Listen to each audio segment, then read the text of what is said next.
If a patient walks into your clinic, their heart and liver are locked away in these dark anatomical vaults. Right. Yeah, completely out of sight. Exactly. You can't see them, you can't touch them without some kind of invasive procedure. They just operate entirely in the shadows. I mean, unless something has gone terribly wrong. Yeah, exactly. But their integumentary system, their skin, I mean, it is entirely on display. It's the absolute definition of an active, dynamic biological interface. It really is. It takes every single physical, chemical, and thermal hit from the outside world. And it does all that while simultaneously trying to keep the internal world perfectly balanced, right? Which is a massive job. And for you, as a future practical nurse preparing for your NCLEX, it is quite literally the very first organ you're going to assess on every single patient you encounter. Yeah, the visual and tactile data you gather from the skin within like the first 10 seconds of walking into a patient's room. Oh, it can tell you an enormous amount. It really can. It tells you about their cardiovascular, their respiratory, and even their neurological status. Right, because the integumentary system is not just some biological container.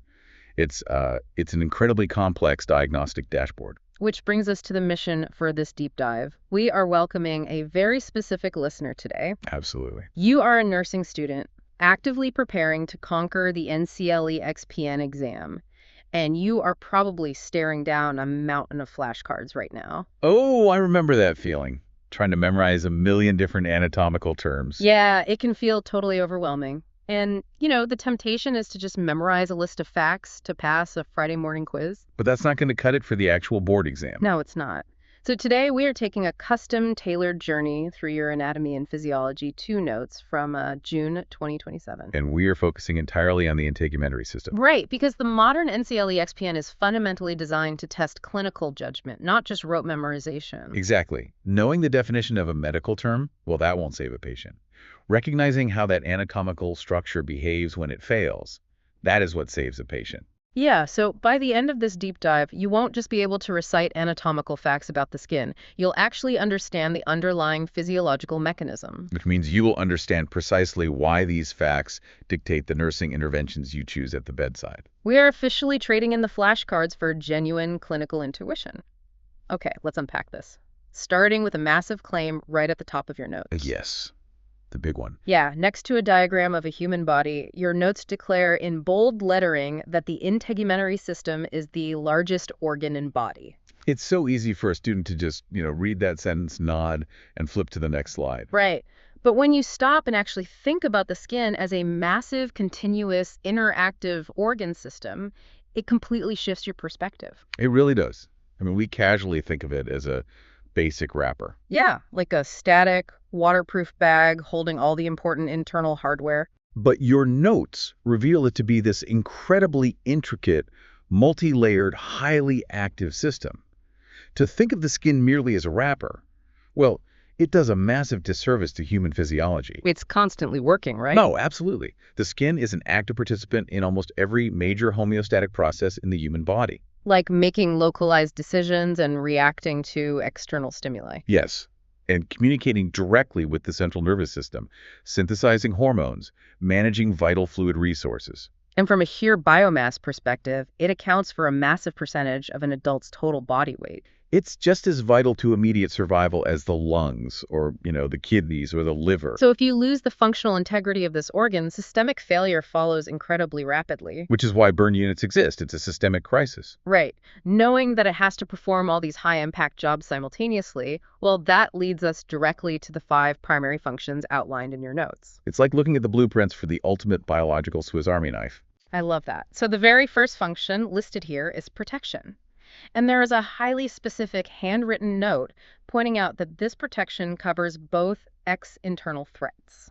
The external side feels pretty obvious, right? We know it keeps the outside world out. Yeah, the external protection is the absolute first line of defense. We're talking about a physical, chemical, and biological barricade. Right, the surface of the skin provides a hostile environment for most pathogenic microbes. So if that epithelial barrier remains intact, it is incredibly difficult for a bacterium like, say, Staphylococcus aureus to just waltz into the systemic circulation. Exactly. But the notes also highlight that this protection extends to environmental radiation. Right, specifically ultraviolet light damage. And we are definitely going to get into the cellular mechanics of that UV protection later because it's wild. Oh, the way the skin handles solar radiation is fascinating. But I really want to zero in on the second part of that handwritten note right now, the internal protection. Yes, the shock absorbers. Yeah. Your notes specify that the skin absorbs shock, and they point directly to the anatomical mechanism for this, which is adipose tissue. So adipose tissue, which is the specialized connective tissue that stores fat, it acts as a critical biological cushion. Because, I mean, think about the mechanical stress you subject your body to every single day. Right, like when you bump your hip into a counter or simply sit down in a hard chair. You are applying massive kinetic energy to your body. And without that specific layer of adipose tissue within the integumentary system acting as a shock absorber, well, that physical force would be transferred directly to your vascular network. Oh, wow. And your skeletal muscles and your internal organs. Exactly. It would be devastating. So let's translate that into a bedside nursing scenario for the NCLEX. Perfect. If I'm a PN taking over care for an 85-year-old patient who has cachexia, meaning they have severe muscle and fat wasting, I can't just think, oh, this patient is thin. No, you have to realize that their primary shock absorbing system is gone. That is exactly the clinical leap you need to make, right? It is. When you assess a geriatric patient or an oncology patient who has lost a significant amount of subcutaneous adipose tissue, you're looking at someone whose first line of defense is severely compromised. So if you turn or reposition that patient in bed using the same physical force you'd use on a healthy adult, you can cause profound shearing injuries, deep tissue bruising, or skin tears. Just from turning them in bed. Yes. Their bony prominences, the sacrum, the heels, the greater trochanters, they no longer have that protective adipose cushion. Right, so they're at an astronomically high risk for pressure injuries because the weight of their own skeleton is compressing the vascular supply against the mattress. Wow, that reframes patient handling completely. You aren't just being gentle, you are actively compensating for their failed integumentary shock absorbers. Exactly. Okay, the second function your notes list is temperature regulation, and it breaks this down into two distinct mechanisms, sweat secretion and blood flow to the skin. Now, the sweat secretion part makes intuitive sense. Yeah, you exert yourself, your core temperature rises, you sweat, the moisture evaporates, and you cool down. Right, the thermodynamic principle of evaporative cooling. But how does blood flow to the skin achieve temperature regulation? Well, it comes down to understanding that blood is the primary vehicle for heat transport in the human body. Okay. Your vital internal organs, your heart, your liver, your brain, your contracting skeletal muscles, they all generate a massive amount of metabolic heat. And if that thermal energy stays trapped in your core, your internal temperature will rapidly rise to fatal levels, literally denaturing the proteins in your cells. Oh, wow. So how does the body stop that? To prevent this, the hypothalamus in your brain acts as a thermostat. Right. When it detects that the core temperature is rising too high, it sends a neurological signal to the smooth muscle lining the blood vessels in your skin. Telling them to do what exactly? Instructing them to dilate or widen. Okay, so vasodilation. By opening up those vessels, the body is intentionally shunting a massive volume of that hot core blood right up to the superficial layers of the skin. Precisely. It brings the thermal energy to the surface so it can radiate out into the cooler ambient air surrounding the body. So it's the exact same thermodynamic principle as a car's radiator, right? Pumping hot engine coolant to the front grille to catch the breeze. If we connect this to the bigger picture, that's exactly what's happening. Which means, as a nurse, this internal physiological process becomes a highly visible clinical sign. It does. If my patient has a systemic infection like sepsis, and they develop a fever, their hypothalamus is going to attempt to dump that excess metabolic heat. And what are you going to see? I'm going to walk into that room, look at my patient, and see that their skin is intensely flushed, red, and warm to the touch. And that visual presentation, that erythema, is the direct clinical manifestation of blood flow to the skin functioning exactly as it should to regulate temperature. Right.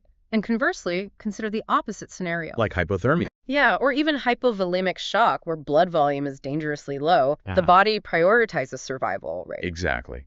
The brain triggers profound vasoconstriction in the skin. It clamps those superficial blood vessels shut to keep the warm blood deep inside the core, protecting the brain and the heart. Which is why a patient in shock will have skin that is pale, ashen, or even cyanotic. and it will feel cold and clammy to the touch. Their integumentary system has literally sacrificed its own blood supply to save the core organs. It is incredible how the clinical signs we assess are just the anatomy doing exactly what it was designed to do. That is the essence of clinical assessment. You're reading the body's internal priorities by observing its external interface. Exactly. Moving down the list of functions, the third one outlined is sensory perception. This is a big one. Yeah, your notes state that the skin utilizes specialized nerve tissue sense receptors to continuously send information to the brain regarding heat, cold, pain, pressure. And there is a fantastic detail jotted down at the bottom here. Some are deep, others superficial. Right. This function transforms the skin from a passive barrier into the body's primary environmental sensor array. It is the literal hardware that allows the central nervous system to map the physical world outside the body. So you have an incredibly diverse array of specialized receptors tuned to highly specific stimuli. You do. You have thermoreceptors that fire action potentials when they detect a subtle change in ambient temperature. And you have nociceptors that fire when they detect actual or potential tissue damage. Which the brain interprets as pain. And that distinction in your notes between deep and superficial receptors seems functionally brilliant. It really is. You have light touch receptors right at the surface. Which allows you to feel like the brush of a feather or the alarming sensation of an insect crawling on your arm. Exactly. But you also have receptors buried much deeper in the tissue architecture that only respond to heavy, sustained pressure or vibration. It creates a comprehensive three-dimensional sensory map. It does. But let's apply this to the NCLE-XPN. Think about the pathological breakdown of this system. Okay, yeah. Like when you're performing a neurological assessment on a patient with long-standing uncontrolled diabetes mellitus. Right. You are frequently assessing for peripheral neuropathy. Because the chronic hyperglycemia, the high blood sugar, it damages the microscopic blood vessels that feed those very nerve receptors in the skin. Exactly. The vasor nervum, which are the tiny vessels supplying the nerves, become compromised. And the nerves slowly die from ischemia. Yes. So when you use a monofilament to test the bottom of a diabetic patient's foot, you are directly testing the functional integrity of those superficial and deep sense receptors. Wow, so if they have profound neuropathy, those receptors are offline. They are no longer sending reliable telemetry to the brain. Which creates a terrifying clinical vulnerability. That patient could have a small pebble in their shoe, right? Or poorly fitting sock that rubs a blister into their heel. And they will feel absolutely no pain. That loss of sensory perception means the initial tissue damage goes unnoticed. Which frequently leads to catastrophic, limb-threatening infections and amputations. Which is why, in your nursing care plan, a patient with compromised integumentary sensory perception requires rigorous, scheduled visual skin inspections. Because their biological alarm system is broken, you have to replace it with clinical vigilance. That makes perfect sense. Okay, the fourth function listed in the notes is maintaining fluid balance. And there is a very specific anatomical mechanism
keratin layer waterproof. This is a function that is vastly underappreciated until it fails, I feel like. It really is. We frequently think of a waterproof layer in terms of keeping external water out. Right, and it certainly does that. You don't swell up like a sponge and absorb gallons of fluid when you take a shower or go swimming. But from a physiological survival standpoint, the far more critical function of that waterproof keratin layer is keeping your internal fluids inside the body. Because human beings are essentially walking bags of salt water. We are mostly fluid. So if the skin was in a hermetically sealed, watertight barrier, all of our internal moisture would simply evaporate into the dry ambient air through simple diffusion. You would dehydrate at an astonishing fatal rate. The keratin layer creates a biological seal, locking the interstitial and intracellular fluids securely within the tissues. In a clinical setting, this concept is known as insensible fluid loss, right? Yes, the water we lose continuously through the skin and respiratory tract that we cannot easily measure. That immediately frames how we look at tissue damage. Absolutely. If a patient comes into your unit with a massive road rash, a deep laceration, or a severe burn, they haven't just lost their physical protection against environmental bacteria. They have lost their primary fluid seal. And that guides your nursing priorities entirely. A patient with severely compromised skin integrity is inherently a patient at high risk for profound fluid volume deficit. You must monitor their intake and output meticulously. Yeah, assess their mucous membranes and watch their vital signs for tachycardia and hypotension. Because they are evaporating vital fluids straight through that compromised barrier. That is such a critical connection for the NCLEX. It is. Finally, we reach the fifth primary function, which often catches students off guard: production of vitamin D. Yes. This one is fascinating. Your notes have this fantastic visual flowchart drawn out. It shows the sun with an arrow pointing to the skin, which then points to the production of vitamin D. And beneath that, there is a bold handwritten annotation that simply says calcium. So this function firmly establishes the integumentary system as an endocrine organ. It is actively synthesizing hormones, and the biochemical process is remarkably elegant. How does it work? Ultraviolet B radiation from the sun penetrates the uppermost layers of the skin.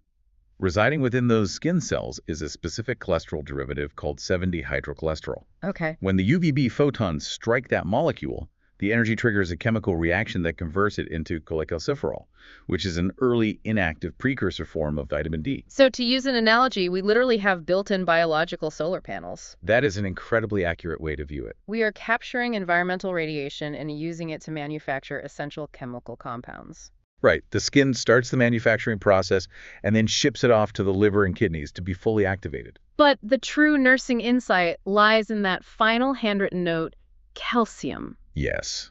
Why does the NCLE-XPN care if a nursing student knows that the skin initiates vitamin D synthesis? Right, because vitamin D, specifically its fully active form called calcitriol, is the absolute physiological prerequisite for the human body to absorb dietary calcium from the gastrointestinal tract. Exactly. Wait, really? So you could drink gallons of milk or eat handfuls of calcium supplements, but without sufficient vitamin D synthesized by the skin? Or taken as a pharmacological supplement, yes. Your intestines simply cannot pull that calcium across the gut wall and into the bloodstream. Correct. The calcium would simply pass right through the digestive tract unabsorbed. Wow. And as a nurse, you know that calcium is not just for building strong bones. No, calcium ions are required for the transmission of nerve impulses, the cascade of blood coagulation, and fundamentally the mechanical contraction of every muscle in the body. Most notably the myocardium, right? The heart muscle. Exactly. This raises a massive clinical red flag for specific patient populations. It does.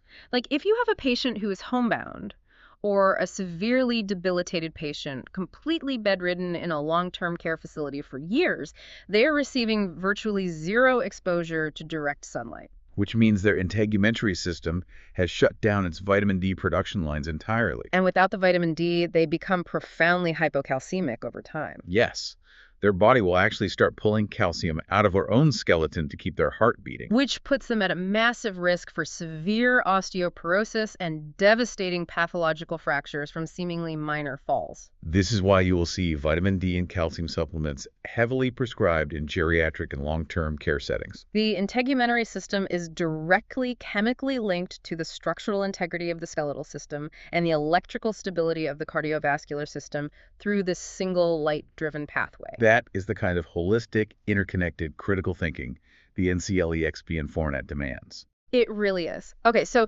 to understand how a single organ system is capable of pulling off hormonal synthesis, thermal regulation, and structural shielding all at the exact same time, you can't just look at the surface. No, you have to look at the engineering blueprints. You have to understand how the tissue is physically constructed to survive that level of functional demand. Which brings us to the architecture of the skin, which your notes formally refer to as the cutaneous membrane. The terminology here is important, right? Cutaneous simply means relating to the skin. Exactly.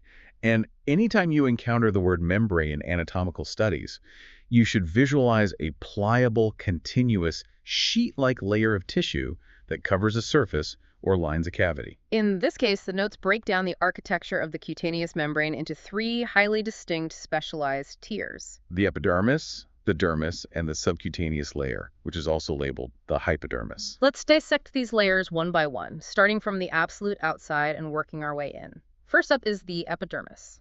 The vanguard. Yeah, your notes describe this as the outer layer and highlight a massive, crucial physiological detail. It has no blood vessels. It is completely avascular. Right. It is primarily composed of tightly packed epithelial tissue. The notes also highlight two specific substances found here: keratin, defined as a tough fibrous protein, and melanin, the pigment. Yes. Now, I have to stop here and ask a fundamental biological question. If the epidermis has absolutely no blood vessels, no capillaries whatsoever, how on earth does it survive? It's a great question. Doesn't every single living cell in the human body require a continuous blood supply to receive oxygen and glucose and to remove metabolic waste? That is the central paradox of the epidermis, and it's a brilliant evolutionary adaptation. Right, I'm listening. You're absolutely correct that living cells require perfusion. But consider the primary function of the epidermis. It is the armor. Right. It is constantly subjected to abrasive friction, environmental toxins, microscopic lacerations, and harsh weather. So if the epidermis were densely packed with delicate, fragile capillary beds, You would hemorrhage profusely every single time you scratched a mosquito bite, shaved your face, or rubbed your arm firmly against a brick wall. oh wow, that would be a systemic disaster. We would bleed out from daily activities. Exactly. So the outer layer functionally needs to be bloodless in order to act as effective, durable armor. But that still doesn't explain how the cells stay alive. They survive through a process of diffusion from below.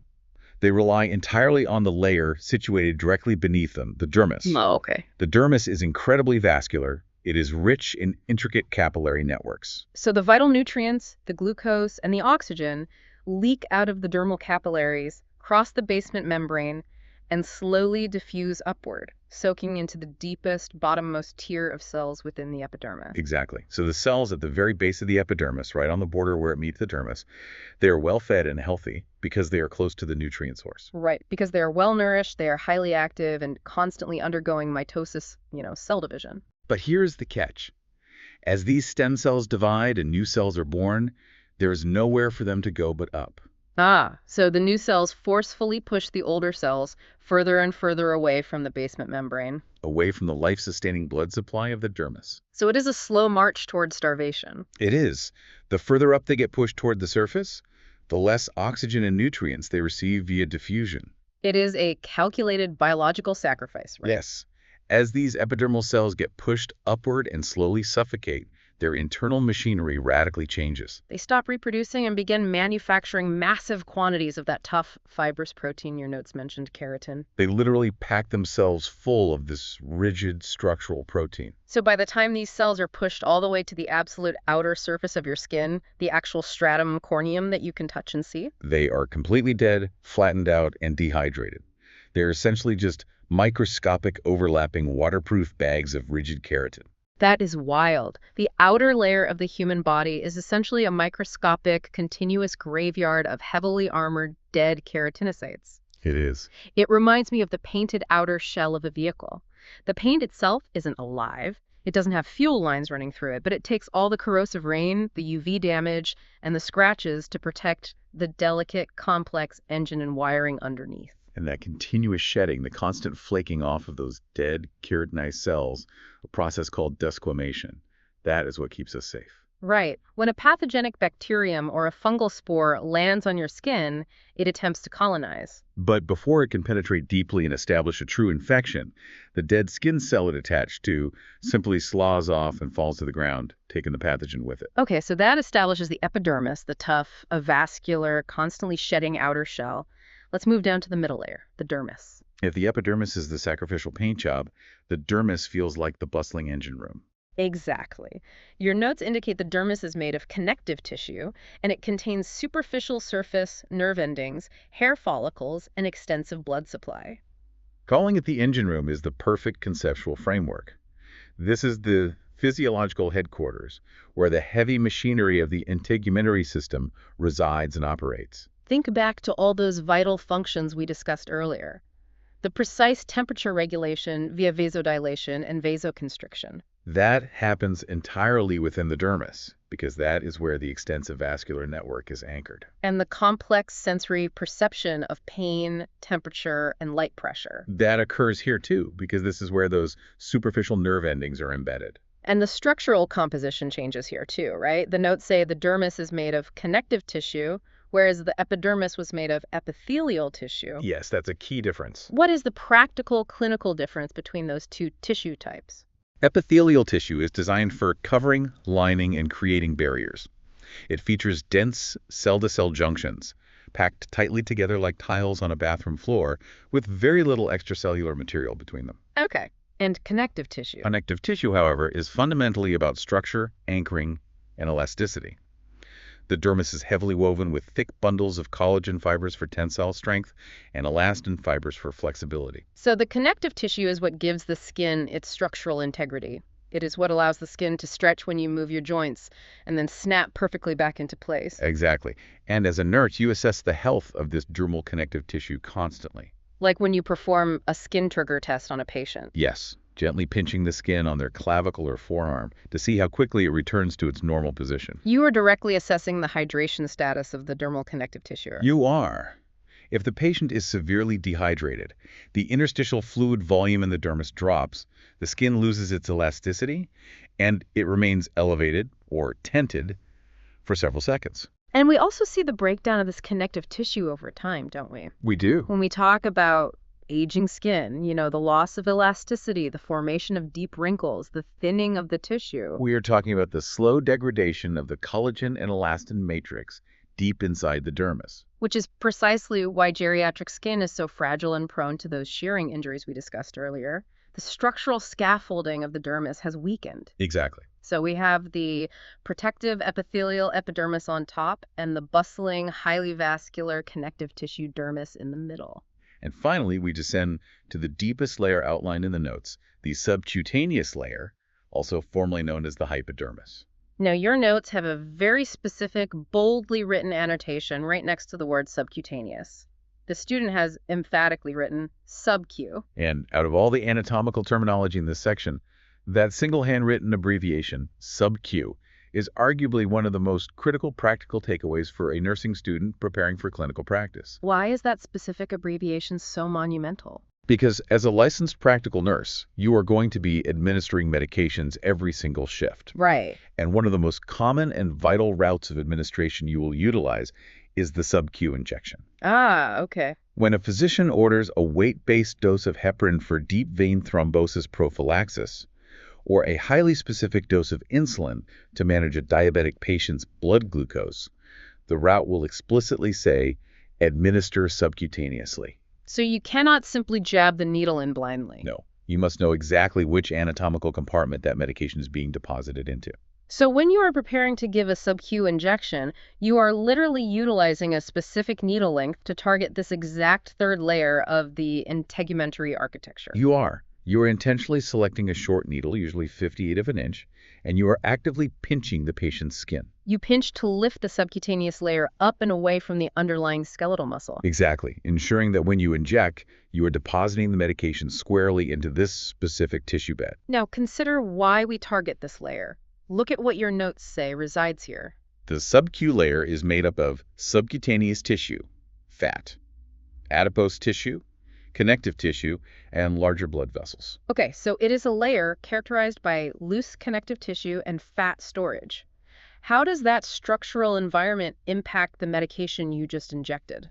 It is all about the pharmacokinetics, the rate of absorption. Okay. While the sub-Q layer does contain larger blood vessels passing through it, the dense capillary networks required for rapid absorption are not as prevalent in adipose tissue as they are in highly active skeletal muscle. Therefore, when you inject a bolus of medication into the subcutaneous fat, It absorbs into the systemic bloodstream at a significantly slower, more sustained, and highly predictable rate over several hours. which is exactly the pharmacokinetic profile you want for a dangerous, high-alert medication like insulin. Yes, you want a slow, steady release into the bloodstream to smoothly manage the patient's blood sugar over time. If you accidentally injected that insulin using a longer needle straight into the highly vascular skeletal muscle, The absorption rate would skyrocket. The insulin would hit the bloodstream incredibly fast, and the patient's blood glucose could crash into severe, life-threatening hypoglycemia within minutes. this is why understanding this anatomy isn't just academic, it is a matter of patient safety. Absolutely.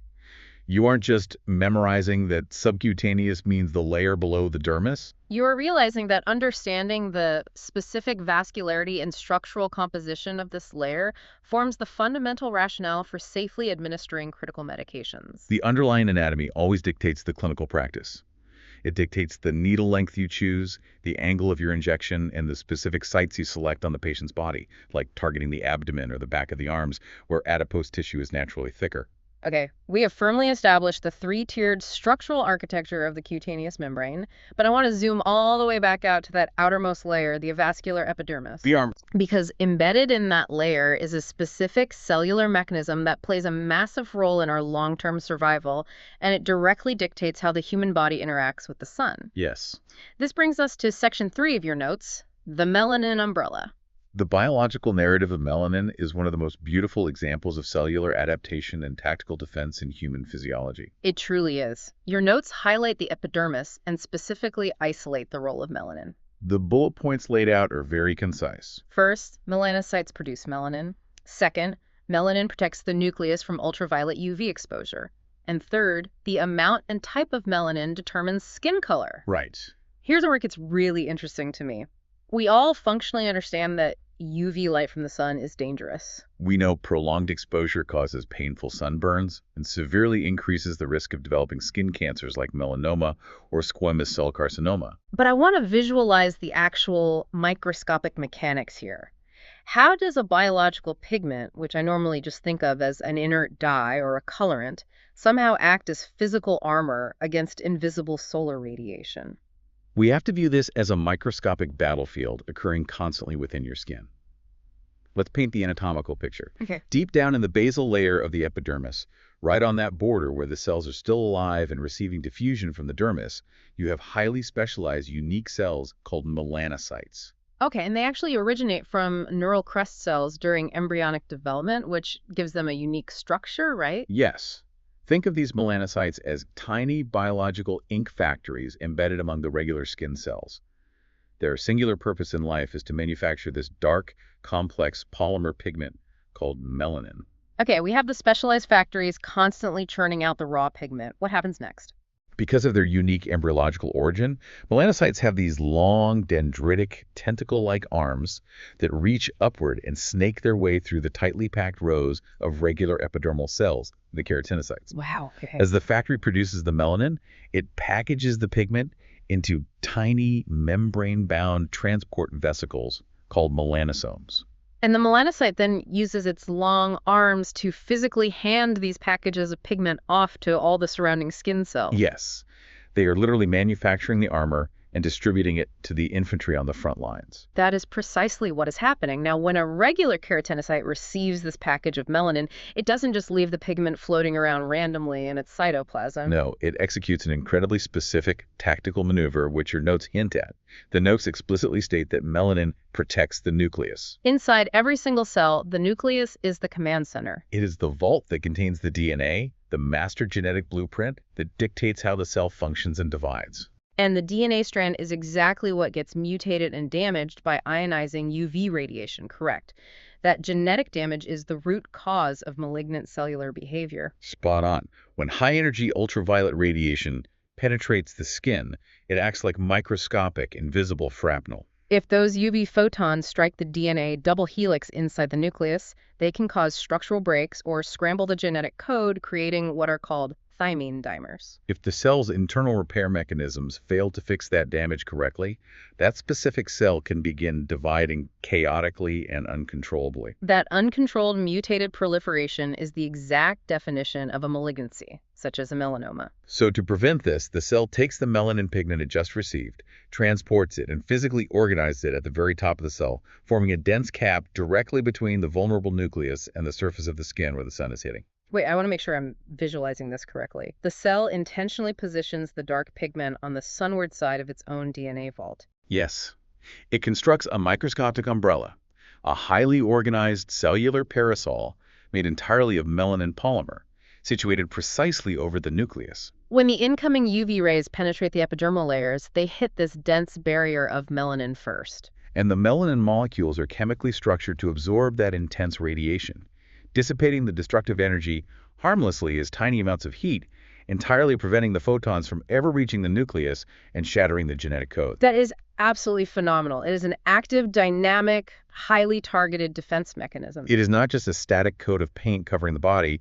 It is a microscopic shield intentionally deployed over the single most valuable target inside the cell. It is a marvel of cellular engineering. And this mechanism also explains the physiological process of tanning, which the NCLEX might frame as facultative skin color changes. When you expose your skin to intense sunlight, the incoming UV radiation triggers a massive chemical alarm system within the epidermis. The melanocytes detect the incoming threat and immediately ramp up their production lines, churning out significantly more melanin. And rapidly distributing millions of additional umbrellas to try and shield the cells from the ongoing bombardment. The visual accumulation of all that extra emergency melanin in the epidermis is what we perceive as a tan. It's not a sign of health. It is the visual evidence of a frantic cellular defense against radiation injury. Which leads perfectly into the final bullet point on this slide.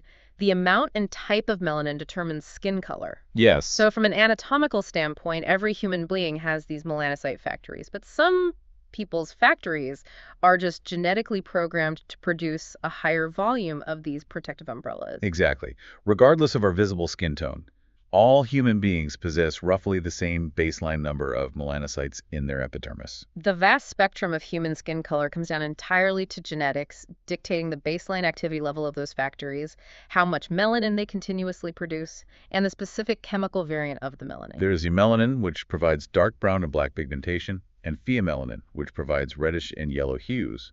And this ties back to evolutionary adaptation, right? It does.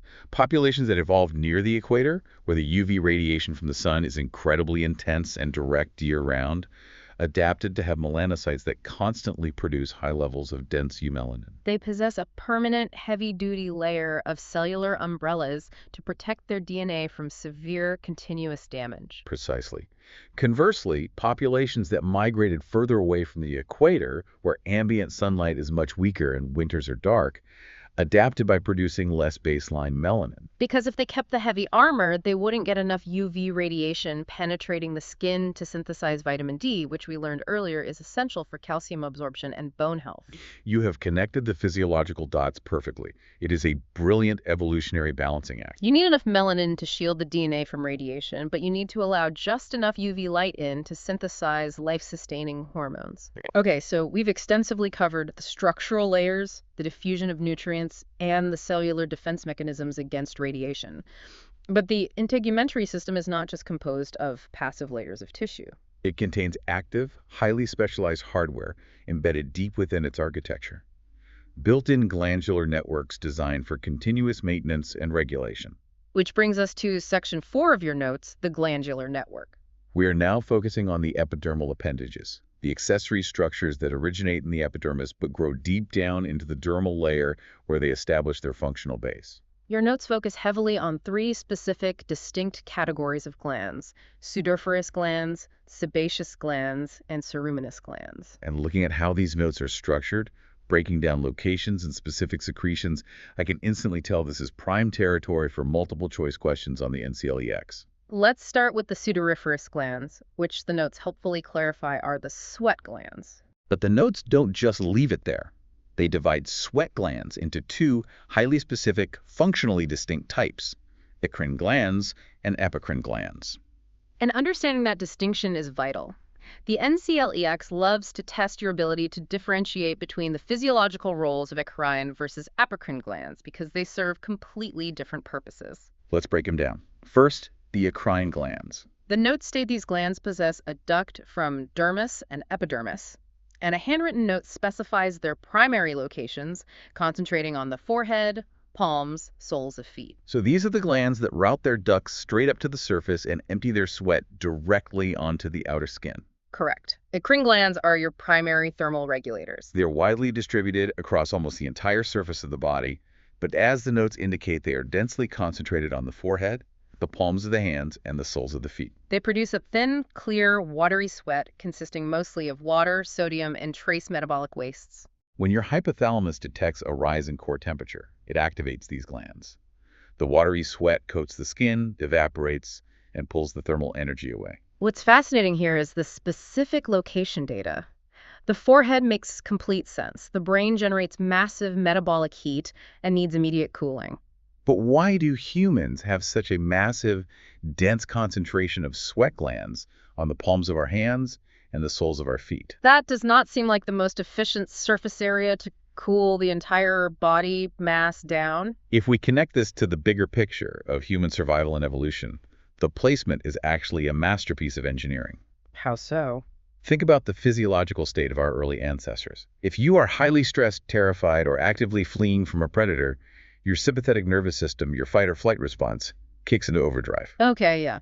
One of the immediate responses is the activation of the eccrine glands on your palms and soles. A slight immediate layer of moisture on the palms of your hands and the bare soles of your feet significantly increases friction. It enhances your tactile grip, allowing you to grasp a tree branch harder or grip the ground better as you run. Oh, it is exactly the same concept as a baseball player spitting on their hands before they grab the bat, or a gymnast chalking their hands to manage the moisture. It is a built-in, sympathetically driven grip enhancer during high-stress scenarios. Exactly. So eccrine glands serve dual roles: systemic temperature regulation via evaporative cooling and localized survival grip via sympathetic activation. They empty directly onto the surface of the epidermis, and they are fully active and functional from the moment you were born. Now, contrast that entirely with the second type of sweat gland detailed in the notes, the epicrine glands. The notes specify a crucial structural difference. The duct for these glands empties into air follicles, not onto the surface of the skin. Furthermore, there are two massive bolded points here. They begin to function at puberty. And a handwritten note points out they are geographically located exclusively in the axillary and groin areas, the armpits and the groin. Apocrine glands are a completely different biological entity.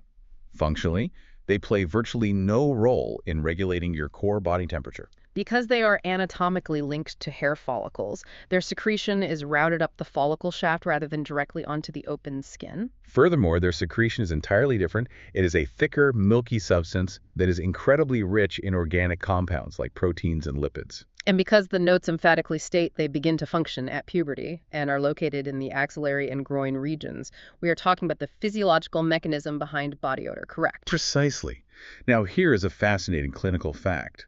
The rich, milky secretion produced by the apocrine gland is actually completely odorless when it is first secreted into the follicle. Wait, really? It doesn't smell? Not initially. However, the dark, warm, moist environments of the axilla and groin are densely populated by commensal bacteria, such as Staphylococcus epidermidis, which naturally live on the skin surface. And these bacteria absolutely thrive on the proteins and lipids present in the apocrine sweat. As the bacteria rapidly consume and metabolize those organic compounds, they excrete volatile fatty acids as a byproduct. It is the accumulation of those bacterial waste products that produces the distinct scent of human body odor, clinically termed bromicrosis. So because the apocrine glands are entirely dormant until they are activated by the massive hormonal surges of puberty, a young child does not generally produce body odor, regardless of how much they sweat from their temperature-regulating eccrine glands. Exactly. It is a hormonally driven process. The NCLEX distinction is clear. Eccrine equals watery temperature regulation widely distributed. Apocrine equals thick, hormonally activated, protein-rich secretions in the axilla and groin that lead to bacterial body odor. That is a brilliant breakdown for test day. Let's move to the second major category of gland, sebaceous glands. The notes simply state that these glands produce oil, specifically called sebum, to lubricate skin and hair. Sebaceous glands are also anatomically attached to hair follicles, similar to epicrine glands. They utilize a process called holocrine secretion, where the actual glandular cells rupture and die to release their product. That product is sebum, a highly specialized viscous mixture of triglycerides, cholesterol, and waxes. Its primary physiological job is to coat and lubricate the outer layer of the skin and the hair shaft, keeping the keratinized cells soft, pliable, and waterproof. Without a constant supply of sebum, the dead keratinocytes of your stratum corneum would dry out rapidly, becoming incredibly brittle, cracking, flaking, and compromising the skin's barrier function.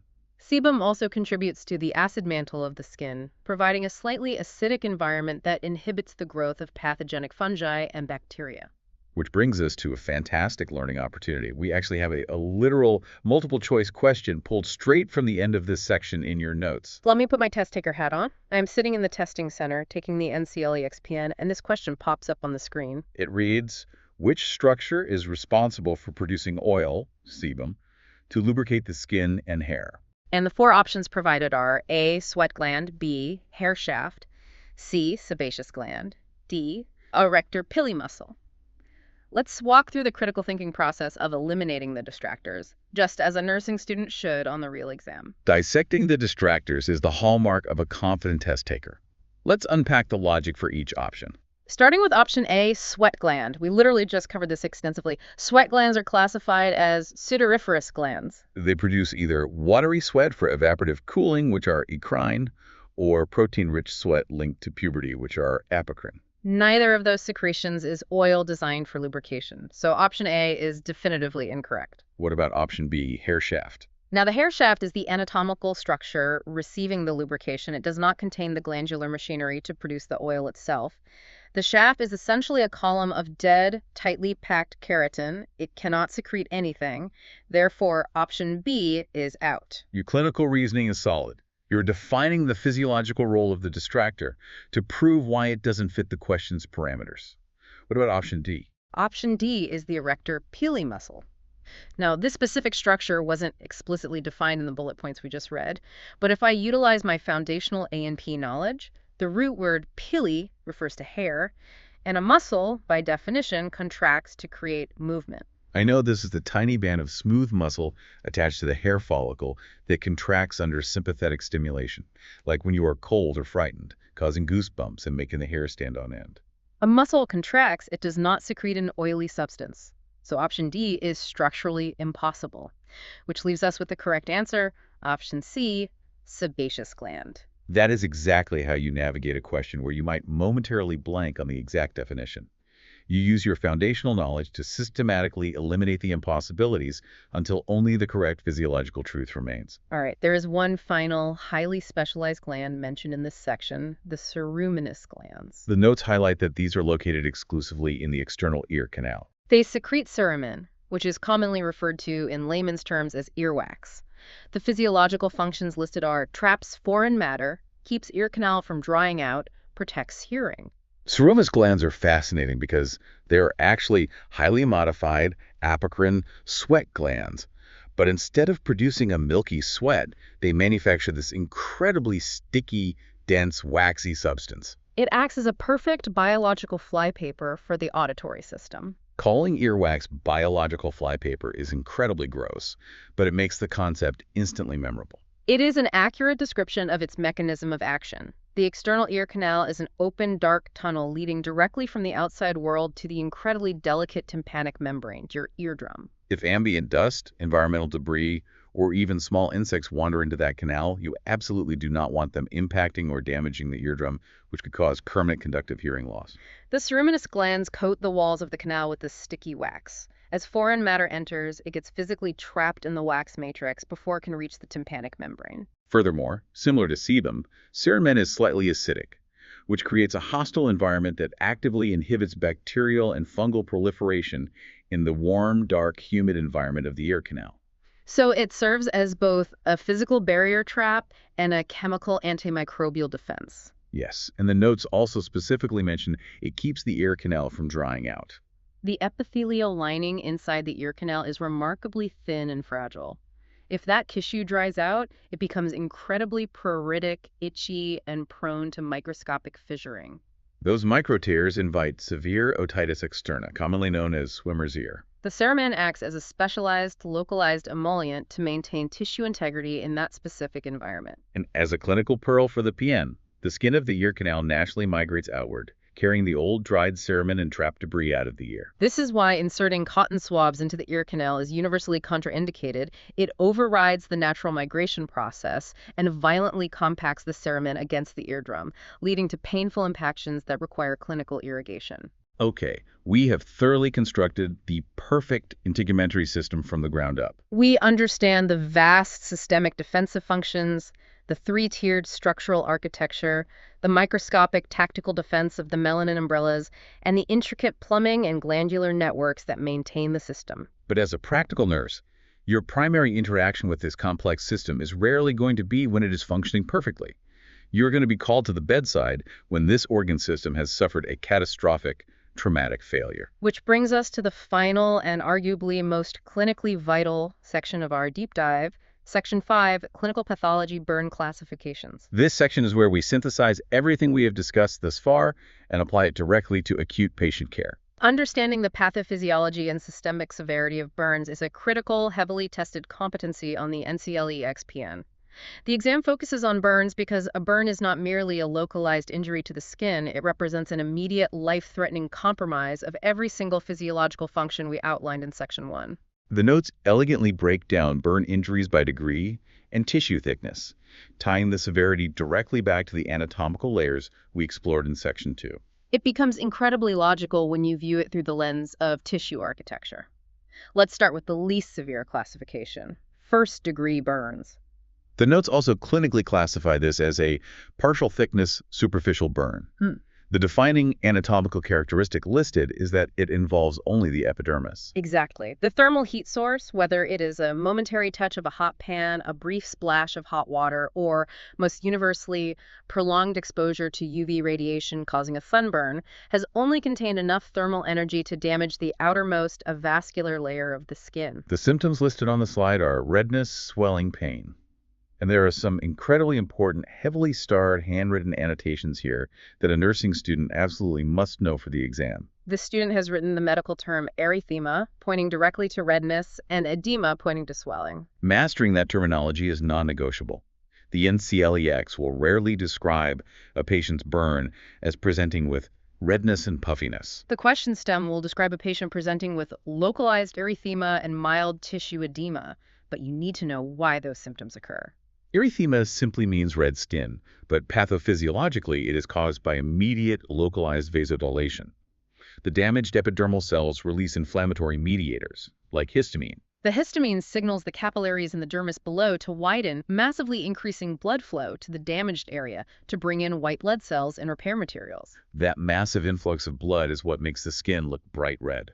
Edema is the swelling, caused because that same histamine makes those dilated capillaries leaky, allowing fluid to seep out of the vascular space and into the surrounding interstitial tissue. So a classic severe sunburn. The tissue is bright red due to vasodilation, it is slightly puffy due to fluid shifting, and it hurts. But then there is a massive handwritten note written diagonally across this specific slide that just says infection, with a bold arrow pointing directly from the list of symptoms. Why is infection such a massive highlighted nursing focus for a simple first-degree burn? We just established it only damages the very top superficial layer. To understand the risk, think all the way back to the very first function of the skin we discussed today, protection. The epidermis is the absolute first line of defense. It is the physical barricade. Even though a first-degree burn only damages the very superficial epidermis, that is the exact layer responsible for keeping the outside world out. The tightly packed keratinized cells have been thermally damaged, and the microscopic structural integrity of the barrier is compromised.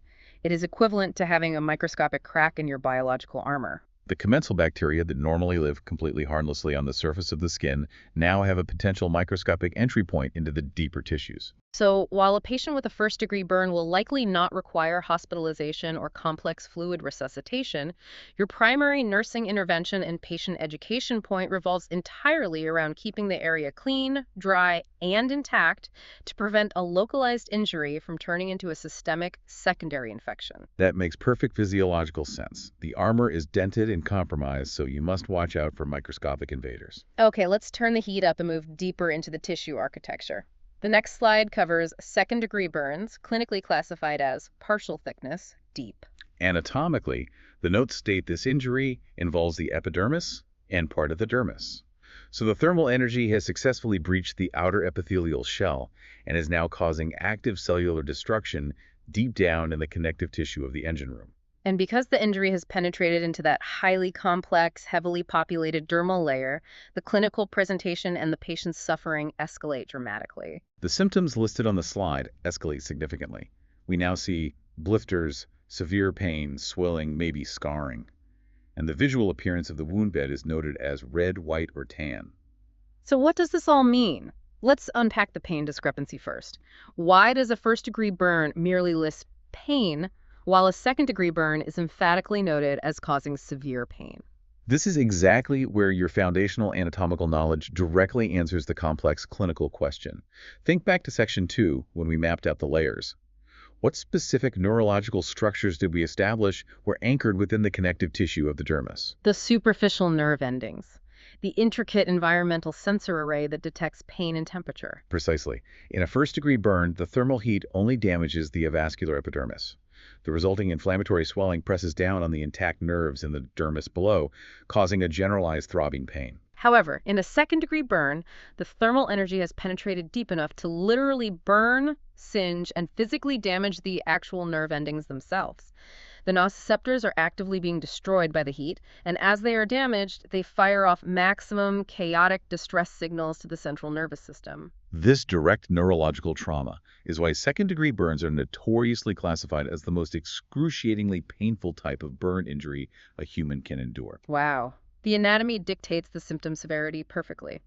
And what about the defining visual characteristic, the blisters? Why do large fluid-filled blisters form in a second-degree burn, but not in a first-degree burn? A blister is the visual evidence of structural failure between the layers.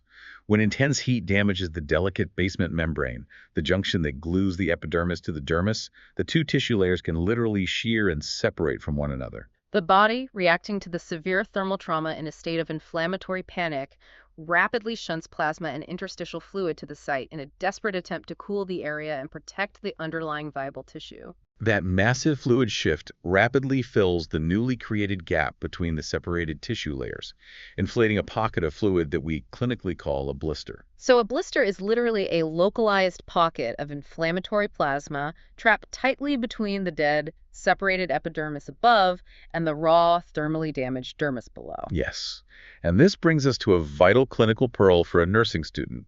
Unless explicitly directed by a specialized burn physician or wound care protocol, you generally do not puncture or pop intact blisters. The roof of that blister, that thin layer of separated dead epidermis, is functioning as a perfect, sterile biological bandage. It is protecting the raw, incredibly sensitive, highly vascular dermal tissue underneath from the outside environment. The moment you pop that blister, you destroy that sterile biological barrier, expose the raw dermis to ambient air, which causes immense pain, and massively increase the patient's risk of acquiring a severe bacterial infection in the wound bed.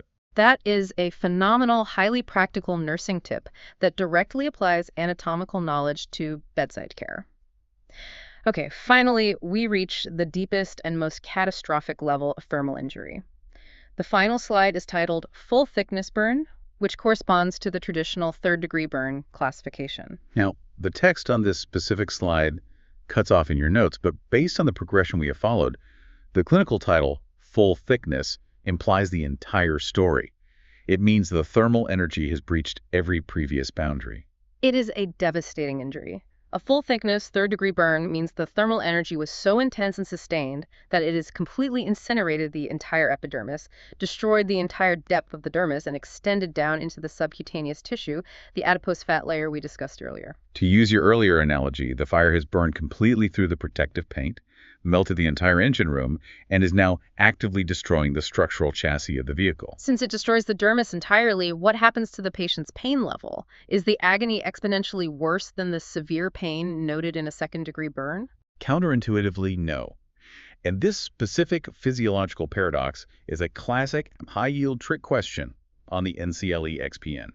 Because a third-degree burn completely and utterly incinerates the entire dermal layer, it instantly carbonizes and destroys all of the nerve endings along with it. The environmental sensors are completely eradicated. Therefore, the actual central area of the third-degree burn wound is frequently painless or entirely numb to light touch and pinprick testing. That is terrifying to conceptualize, but it makes complete anatomical sense. If there are no intact nerves remaining to generate an action potential, there can be no pain signal sent to the brain. Of course, the reality is that a massive burn is never uniform. The tissue surrounding the third-degree center that suffered only second or first-degree damage will still be causing the patient excruciating, unmanageable pain. Exactly. The margins of the wound are where the agony resides. Furthermore, because the entire glandular network, the hair follicles, and the intricate vascular supply of the dermis have been vaporized, a full-thickness burn is physiologically incapable of healing on its own. The specialized cellular factories required to rebuild the tissue architecture are simply gone. These patients require extensive, complex surgical intervention, most notably surgical debridement of the dead tissue, known as Escher, followed by autologous skin grafting, where healthy, intact skin is harvested from an unburned donor site on the patient's body and surgically transplanted over the raw burn wound to act as a new biological barrier. This has been an absolutely phenomenal, eye-opening journey through the integumentary system. We have taken what easily could have been a dry, overwhelming list of flashcard facts, memorizing layers, glands, and abstract functions, and we've woven them into a completely logical, tightly interconnected physiological narrative. You, the listener, have survived an intense, high-level NCLE XPN preparation session. You now possess a deep understanding that mastering the microscopic anatomy of the epidermis, the connective tissue of the dermis, the vascularity of the subcu layer, and the chemical mechanics of the glandular network is not merely an academic exercise to pass the test. It is the fundamental physiological basis that makes complex clinical outcomes, like the severe paradoxical pain presentations of varying burn degrees, entirely logical and predictable, rather than just another random fact you were forced to memorize. You are actively building a robust clinical foundation. When you truly understand the why behind a physiological process, the what becomes effortless to remember. When you sit down to take the NCLEX, you will not have to guess blindly at the multiple choice options. You will deduce the correct nursing intervention because you intuitively understand how the biological machine is wired and how it responds when it breaks down. As we wrap up this comprehensive deep dive into the integumentary system, we want to leave you with one final provocative thought to mull over as you continue your exam prep. We want to challenge you to connect a few of the critical dots we have laid out today. Think back to our in-depth discussion about the skin's vital function of maintaining fluid balance through that microscopic, waterproof keratin layer. Now, connect that life-sustaining function to the severe, catastrophic tissue destruction of a third-degree, full-thickness burn. If a critically ill patient is rushed into your trauma unit with massive, full-thickness burns covering 50% of their total body surface area, they've instantaneously lost half of their body's waterproof seal. So the critical thinking question for you to consider is this: how rapidly and in what massive volume would that burn patient begin losing their internal, life-sustaining intravascular fluid to the dry environment surrounding them? Consider how aggressive, precisely calculated fluid resuscitation, pumping liters of intravenous fluids back into their vascular system, would immediately become the absolute, non-negotiable top priority in your nursing care plan, far outweighing almost any other initial intervention, including infection control or wound care. It is the perfect ultimate example of deeply linking microscopic anatomical knowledge directly to life-saving clinical practice at the bedside. Keep connecting those physiological dots. Trust your foundation, rely on your clinical reasoning, and good luck with your studying. You're going to be a phenomenal nurse.